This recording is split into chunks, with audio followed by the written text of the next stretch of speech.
নমস্কার দর্শকবৃন্দ, আশা করি আপনারা সবাই ভালো আছেন।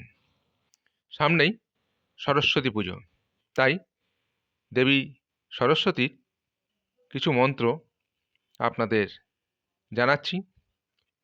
আজকে যে মন্ত্রটা জানাবো সেটি হচ্ছে মা সরস্বতীর গায়ত্রী মন্ত্র। আপনারা অনেকেই পুজো অর্চনা করেন, কিন্তু এই গায়ত্রী মন্ত্র কিন্তু জপ করেন না। তা আজকে সেই সরস্বতী দেবীর গায়ত্রী মন্ত্র আপনাদের বলবো। আপনারা গায়ত্রী মন্ত্র জপ করলে খুব শীঘ্র ফল লাভ করবেন। যে উদ্দেশ্যে আপনারা মা সরস্বতীর পূজা অর্চনা করেন, তার খুব শীঘ্র ফল পেতে অবশ্যই সেই দেবীর গায়ত্রী মন্ত্র জপ করা কর্তব্য। তা বেশি কথা না বাড়িয়ে আমি সরস্বতী দেবীর গায়ত্রী মন্ত্রটা বলছি, আপনারা ভালো করে শুনে নিন। আমি কিন্তু লিখে দিচ্ছি না, বলছি, ভালো করে শুনবেন, তারপরে সেটা জপ করবেন।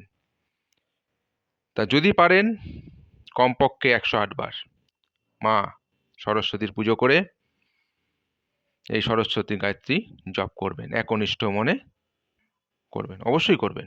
আপনারা খুব শীঘ্র ফল পাবেন, ফল পাবেনই পাবেন।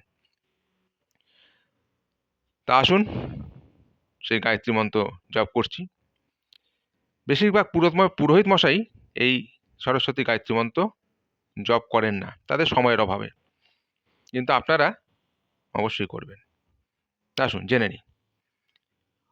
ওম সরস্বত্যৈ বিদ্মহে ব্রহ্মপুত্রৈ ধীমহি তন্ন দেবী প্রচোদয়াৎ। আরেকবার বলি, শুনে নিন।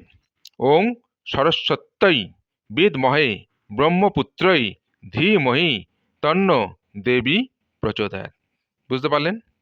এই মন্ত্রটা অবশ্যই খাতায় নোট করে নিন, এখনো সময় আছে, মুখস্থ করে নিন।